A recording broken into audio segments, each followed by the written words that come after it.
Assalamualaikum warahmatullahi wabarakatuh.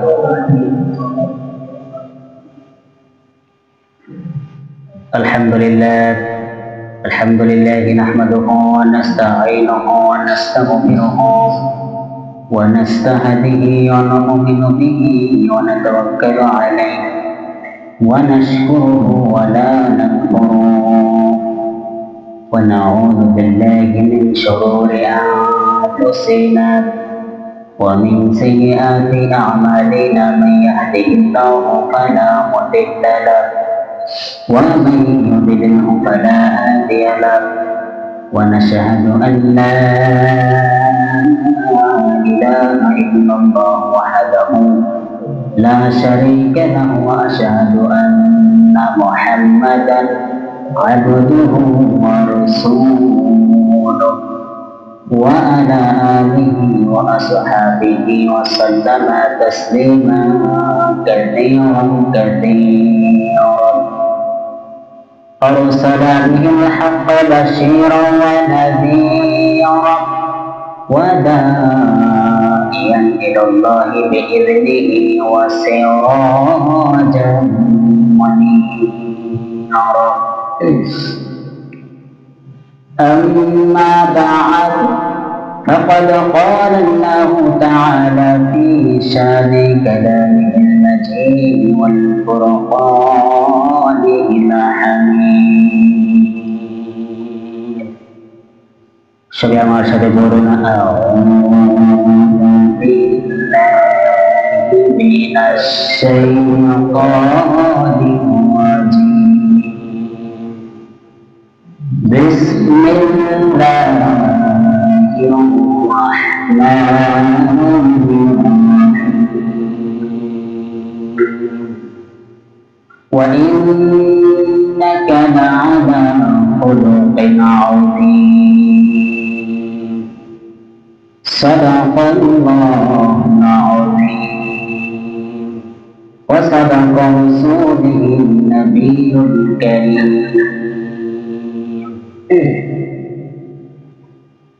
إن الله وملائكته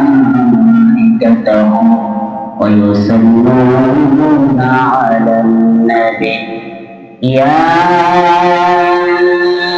أيها الذين آمنوا صلوا عليه وسلموا تسليما اللهم صل على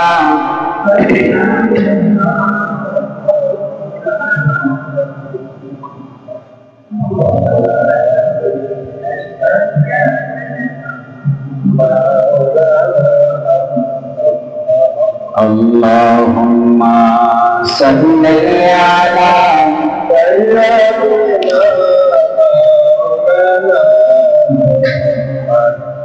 وعلى آل سيدنا مولانا محمد بلغ العلا بكماله كشف الدجى بجماله حسبت جميع خصاله صلوا عليه وآله بلغ العلا بكماله كشف الدجى بجماله حسنت جميع خصاله صلوا عليه وآله اللهم صل وسلم وبارك عليه উপস্থিত হযরত রাসূলুল্লাহ কিরাম মেহমান বীরন্দ ও যুবক ভাইরা মাদ্রাসার তলবে এলেন সকলকে আমার অন্তরস্থল থেকে জ্ঞাপন করছি ইসলামিক সম্ভাষণ আসসালামু আলাইকুম ওয়া রাহমাতুল্লাহি ওয়া বারাকাতুহু আল্লাহ পাকের দরবারে লাখো কোটি শুকর ও সজদ যে মহান আল্লাহ তাআলা আপনাকে আমাকে এই পবিত্রতম ঘর মসজিদ এখানে দুনিয়াবী কাজকর্ম আল্লাহ তাআলা আমাদের বন্ধ রেখে কিছুক্ষণ সময়ের জন্য জুমার নামাজের পূর্বে দু চারটি কথা শুনবার এবং জুমার নামাজ পড়বার নিয়ত করবার তৌফিক দান করেছেন। আসুন আমরা সেই মহান রব্বুল কারীমের দরবারে সকলে কালিমাতুশ শুকর আদায় করি, বলি আলহামদুলিল্লাহ।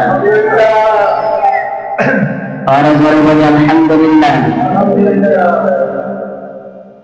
ভাইরা আমার, জমালীয় সাইর আজকে প্রথম খুতবা।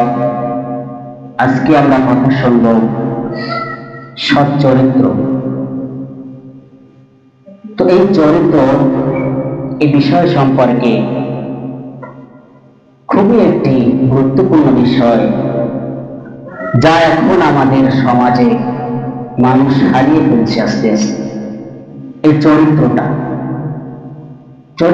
এমন একটি জিনিস, এমন একটি মূল্যবান জিনিস, সম্পদ। এটা যে ভর্তি করছে, এটা যার ভিতর আছে, সে আল্লাহ তাআলার কাছে অনেক দামি। এবং নবী করিম সাল্লাল্লাহু আলাইহি ওয়াসাল্লাম যেই কথাগুলো বলে গেছেন এই চরিত্র সম্পর্কে, সাহাবায়ে কেরামদেরকে যেভাবে তিনি দাওয়াত দিলেন, সাহাবায়ে কেরামদেরকে তিনি নসিহত করলেন, বয়ান করলেন এই চরিত্র সম্পর্কে, তো আল্লাহ পাক রব্বুল আলামিন আপনাকে আমাকে এই চরিত্র সম্পর্কে যে কয়টি কথা বলা হবে তা যেন শুনবার আর বলবার উদ্দেশ্য না হয়, আপনাকে আমাকে তদ অনুযায়ী আমল করবার তৌফিক দান করুক। সকলে বলি আল্লাহুম্মা আমিন। আল্লাহ রাব্বুল আলামিন এই চরিত্র সম্পর্কে নবীজিকে বললেন, ওয়া ইন্নাকা লাআলা খুলুকিন আযীম। হে নবী, আপনি হলেন মহান চরিত্রের অধিকারী। সুবহানাল্লাহ বলেন। আর আমাদের চরিত্রবান হতে হবে, কার অনুসরণ করতে হবে বলুন? নবীজির অনুসরণ করতে হবে। তার চরিত্রটা কিভাবে ছিল, কেমন ছিল, ব্যবহার কেমন ছিল সাহাবায়ে কেরামদের সাথে? সাহাবায়ে কেরামদের নবীজির আপন লোক, কাছের লোক। আর কাফের, বেঈমান, মুশরিক এদের সাথে আল্লাহর নবী কত সুন্দর ভাষা ব্যবহার করছেন। তাদের সাথে আল্লাহর নবীর ব্যবহার দেখে, আল্লাহর নবীর চরিত্র দেখে, তার বিনয় দেখে হাজার হাজার বেদুইন, কাফের, মুশরিক তার কালিমা পড়ে মুসলমান হয়ে গেছে। তাহলে তিনি কেমন একজন লোক ছিলেন? আল্লাহর নবী তার ব্যবহার দেখে, তার চরিত্র দেখে, শুধু চরিত্র দেখে, ব্যবহার দেখে কাফের, বেঈমান তারা মুসলমান হয়ে গেছে, আর নসিহত করতে প্রয়োজন হয় না, ঠিক কিনা? আর এখন কাফের, বেঈমান, মুশরিকের কথা বাদ, আমরা এখন যে পরিবারে, যে সমাজে আছি, আমাদের এখন ব্যবহার, আমাদের এখন চরিত্র কেমন হয়ে গেছে? আল্লাহ নবী বলেছেন, আল্লাহ পাক রব্বুল আলামিন যখন কাল কিয়ামতের মাঠে আমার উম্মতদেরকে উঠানো হবে হাসরের মাঠে, আর ওই আমল নামাটা যখন দেখা হবে, ওই আমল নামায় যেই ভারী আমলটা থাকবে, যে দামি আমলটা থাকবে, সেই আমলটাই হলো চরিত্র, সৎ চরিত্র। ভাইরা আমার, তাহলে কাল হাসরের মাঠে যে আমলগুলো দেখা হবে, তার ভিতর দুনিয়ায় বসে আপনি নামাজ পড়েছেন, রোজা রেখেছেন, হজ করেছেন, যাকাত দিয়েছেন, যাহা কিছু করেছেন, সব কিছুর চাইতে দামি হলো চরিত্র। তাহলে আমাদের চরিত্র গঠন করা দরকার আছে কি নেই বলুন? চরিত্র এমন একটি জিনিস, ব্যবহার এমন একটি জিনিস, এটা আপনি যেই দেশে যান না কেন, যেই দেশের প্রান্তে যান না কেন, এটা আপনার সঙ্গেই থাকবে। আপনি যদি বাংলাদেশ থেকে আমেরিকা চলে যান, তাহলে আপনার পোশাক আদি হয়তো চেঞ্জ হতে পারে, কিন্তু আপনার চরিত্র কি চেঞ্জ হবে? আপনার চরিত্র সাথেই থাকবে। হয়তো আপনি যদি নিজের পরিবর্তন নিজে করতে পারেন তাহলে পরিবর্তন হবে, কিন্তু চরিত্র তো আপনার সাথেই থাকবে, ঠিক কি না? ব্যবহার চরিত্র এমন একটা জিনিস, আল্লাহর নবী সাহাবায়ে কিরামদের সাথে কেমন করে আচরণ করেছেন, কেমন করে ব্যবহার করেছেন। একদিন আল্লাহর নবী এক ইহুদির বাগানে কাজ করতে আছেন, খেজুর গাছে পানি দিচ্ছেন, কূপ থেকে পানি উঠিয়ে। যখন কূপ থেকে পানি উঠাতে গেলেন আল্লাহর নবী, তখন হঠাৎ করে তার হাতে করে বালতিটা কূপের ভিতরে পড়ে গেল। আর কয়েক ইহুদি দ্রুত দৌড়ে এসে নবীজির চেহারা মোবারকে একটি থাপ্পড় মারলেন। আল্লাহর নবী তখন বললেন, আমাকে যে থাপ্পড় দিলাম, আমি যদি এখন এই বালতিটা উঠে যেতে পারি তাহলে আমাকে কি দিবে? বলছে, তুমি এই বালতি কিভাবে উঠাবে যেটা কূপে পড়ে গেছে? তখন আল্লাহর নবী বলছে, তাহলে দেখো আমি কিভাবে এই বালতিটা তোমাকে আমি উঠিয়ে দিই। তখন আল্লাহর নবী গেলেন কূপের কাছে। কূপের কাছে যাওয়ার সঙ্গে সঙ্গে ওই পানিটা কূপ ভর্তি হয়ে গেছে, বরাবর হয়ে গেছে। তখন আল্লাহর নবীকে সেই পানি উঠিয়ে দিল। এরপর আল্লাহ নবীকে 4টি খেজুর দিল। এই খেজুর নিয়ে আল্লাহ নবী বাড়ি চলে গেলেন। আল্লাহর নবী খাবারের বদলে একটা খাবার দিতে পারত কি বলেন, পারত কি পারত না, কিন্তু আল্লাহর নবী কিন্তু খাবার দিল না, তাকে সঠিক বুঝ দিল। আল্লাহ রাব্বুল আলামিন বলছেন, হে নবী, আমি দুনিয়ার বুকে তোমাকে পাঠিয়েছি এই জন্যই যাতে করে তুমি মানুষের সাথে সৎ ব্যবহার করো, দিন কায়েম করো, ইসলাম প্রতিষ্ঠিত করো। তোমারটা দেখে দেখে সাহাবায়ে কেরাম শিখবে, আর সাহাবায়ে কেরামেরটা দেখে দেখে উম্মতেরা শিখবে। ভাইরা আমার, আল্লাহর নবী একদিন হযরত আনাস রাদিয়াল্লাহু তাআলা আনহুকে বাজারে পাঠালেন বাজার করার জন্য। তখন সাহাবাই সেই আনাস রাদিয়াল্লাহু তাআলা আনহু ছোট্ট ছিলেন। তখন ওই সময়কালে তিনি বাজারে যেতে আসেন, যাওয়ার পথে দেখতে আসেন কিছু বাচ্চারা খেলাধুলা করে পথে। তখন সে আনাস রাদিয়াল্লাহু তাআলা আনহু ছোট্ট শিশু, তাদের খেলাধুলা দেখে সে আনাস রাদিয়াল্লাহু তাআলা আনহু তিনি খেলতে গেলেন, তাদের সাথে খেলায় যুক্ত হয়ে গেলেন। তাকে পাঠাইলেন বাজার করতে আল্লাহর নবী, কিন্তু সে বাচ্চা মানুষ, বাচ্চারা খেলাধুলা করে এটা দেখে তারও খেলতে ইচ্ছা করছে। তারপর তিনি সেই বাচ্চাদের সাথে খেলাধুলার জন্য যুক্ত হয়ে গেলেন।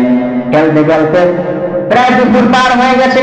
আল্লাহর নবী অপেক্ষায় আছে, বাজার নিয়ে কখন আসবে, এখন আসবে না। তখন আল্লাহর নবী তখন তাকে খোঁজার জন্য বের হয়ে গেলেন। এর মধ্যে খুঁজতে খুঁজতে দেখতে আছেন কিছু শিশুরা মাঠে খেলাধুলা করে। তখন তাকে খেলাধুলা করতে দেখে তিনি আল্লাহর নবী দূরে দাঁড়িয়ে গেলেন। এমন অবস্থায় সেই আনাস রাদিয়াল্লাহু তাআলা আনহুর চক্ষু আল্লাহর নবীর চক্ষু আল্লাহর নবীর চেহারার উপর পড়ল। তখন আনাস রাদিয়াল্লাহু তাআলা আনহু ছোট্ট শিশু ভয় পেয়ে গেলেন, আল্লাহর নবী হয়তো আমাকে মারধর করবে, ভয় কাঁপতে লাগছে। সকালে আমাকে বাজারের জন্য পাঠাইলেন, কিন্তু আমি এখনো বাজার নিয়ে আসতে পারলাম না। তখন আল্লাহর নবী দূর থেকে তাকে ইশারা দিয়ে মুস্কি হাসি দিয়ে বলছে, তুমি আরো খেলো। তাহলে কেমন ছিল নবীজির ব্যবহার? ছোট্ট ছোট্ট শিশুদের সাথে এবং মুরব্বীদের সাথে, ইহুদিদের সাথে, খ্রিস্টানদের সাথে, মুসলিমদের সাথে আল্লাহর নবী কিভাবে ব্যবহার করেছেন। ভাইরা আমার, তেমন করে আমাদেরও গঠন করতে হবে। আল্লাহর নবী কিভাবে শিখিয়েছেন ব্যবহার, তার চরিত্র কেমন ছিল। আল্লাহর নবী যেমন ছিল তার চেহারা, তেমন ছিল তার চরিত্র, তেমন ছিল তিনি এমন একজন আইডল মুসলিমদের জন্য। কোন মুসলিম যদি, কোন ছাত্র যদি পৃথিবীর মধ্যে সর্বশ্রেষ্ঠতম চরিত্রবান হতে চায়, তাহলে আল্লাহর নবীকে অনুসরণ করতে হবে। কোন শিক্ষক যদি পৃথিবীর মধ্যে সর্বশ্রেষ্ঠবান চরিত্রবান হতে চায় তাহলে আল্লাহ নবীকে অনুসরণ করা লাগবে। কোন ছাত্র যদি, কোন সন্তান যদি পৃথিবীর মধ্যে সর্বশ্রেষ্ঠতম চরিত্রবান হতে হয় তাহলে আল্লাহ নবীকে অনুসরণ করতে হবে। কোন পিতা যদি পৃথিবীর মধ্যে সর্বশ্রেষ্ঠতম পিতা হতে চায় তাহলে আল্লাহ নবীকে অনুসরণ করা লাগবে। নেতাও যদি হতে হয় তাহলে আল্লাহ নবীকে অনুসরণ করতে হবে। আল্লাহ নবী কেমন দেশ পরিচালনা করেছেন সাহাবাদেরকে নিয়ে, তিনি কেমন একজন নবী ছিলেন, সুবহানাল্লাহ। আল্লাহ নবী যেই পথ দিয়ে হাঁটতেন ওই পথে একজন মুরব্বী, একজন বুড়িমা তিনি করলেন কি, আল্লাহ নবী যাওয়ার পথে তিনি কাটা পুঁতে রাখতেন এবং সেখানে মাঝে মাঝে জাতীয় করে রাখতেন, খুব করে খুঁজতেন। এরপরে কয়েকদিন যাবত আল্লাহ নবী যাওয়ার পথে কিন্তু আর কাটা দেখতে আসেন না। তখন আল্লাহ নবী ভাবতে আছেন যে আমাকে যে বুড়িমা কষ্ট দিত, যেই পথে কাটা দিয়ে রাখতো আমাকে যাওয়ার জন্য বাধা দিত, এখন বাধা দিচ্ছে না, সে কোথায় গেল? তখন আল্লাহ নবী খুঁজতে খুঁজতে তার বাসায় চলে গেলেন। বাসায় গিয়ে দেখলেন সেই বুড়িমা খুব অসুস্থ, জ্বরে ক্লান্ত। তখন আল্লাহ নবী বলতে আছেন, বুড়িমা আপনার এরকমের জ্বর, অসুস্থ, আমাকে খোঁজ দিলেও তো পারতেন, আমি হয়তো আপনার একটু খেদমত করতে পারতাম। তখন আল্লাহর নবী সেই বুড়িমার মাথায় পানি দিয়ে দিতে আছে। কেমন ছিল তার ব্যবহার, মানবতা! আল্লাহর নবী, সুবহানাল্লাহ। ভাইরা আমার, আল্লাহর নবী যখন মানুষদেরকে, সাহাবায়ে কিরামদেরকে মসজিদে বসে যখন আলোচনা করতে আছেন, দিনের বয়ান দিতে আছেন, এমন অবস্থায় এক বেদুইন কাফের ইহুদি তার আলোচনার মধ্যে সে উপস্থিত হয়ে তার আলোচনা শুনতে আছেন। আলোচনা শেষে যখন সবাই চলে যায়, ওই ইহুদি মসজিদে ছিল। এরপরে করলো কি, আল্লাহ নবীর পাশে সাহাবায়ে ছিল হযরত ওমর রাদিয়াল্লাহু তাআলা আনহু, হযরত আবু বকর রাদিয়াল্লাহু তাআলা আনহু। সে মসজিদের এক কিনারায় গিয়ে প্রস্রাব করে দিতে আছে দাঁড়িয়ে দাঁড়িয়ে, নাউযুবিল্লাহ বলেন। তখন ওমর রাদিয়াল্লাহু তাআলা আনহু পুরো লেগে গেলেন। আল্লাহ নবী বলছেন, থামো ওরে গুনাহ, তাকে প্রস্রাব করতে দাও, তারপরে যা বলার বলবো। তখন সেই ইহুদি প্রস্রাব করলো। প্রস্রাব করার শেষে আল্লাহ নবী তাকে ডাক দিলেন যে এটা তো আমাদের একটি ইবাদত গান, যেখানে আমরা আল্লাহকে সিজদা করে ইবাদত করি, দিনের কথা বলি, সেখানে যে তুমি প্রস্রাব করেছো, তোমার মন্দিরে গিয়ে যদি আমরা এভাবে প্রস্রাব করি তাহলে তুমি কি করবে? তখন সেই ইহুদি মনে মনে ভাবছিলেন যে আসলে তো ইসলামটা এমন একটি শান্তির ইসলাম, যেখানে আমি প্রস্রাব করেছি আমাকে বুঝ না দিয়ে সে আমাকে হয়তো কোনো গালিগালাজ করবে বা কোনো মারধর করবে, কিন্তু মারধর না করে, গালিগালাজ না করে আমাকে সঠিক বুঝতেছে। এভাবে পরে আল্লাহ নবী মানুষদেরকে বুঝিয়ে বুঝিয়ে কালিমার পতাকার তলে, ইসলামের পতাকার তলে সেই ইহুদি খ্রিস্টানদেরকে নিয়ে আসলেন। এরপর ওই বেদুইন বলছে, আমার খুব ভালো লাগছে আপনার ব্যবহার থেকে, আমিও চাই আপনার এই দলে আমি মুসলিম হয়ে যেতে, তখন আমাকে কালিমা পড়ে মুসলমান বানিয়ে দেন।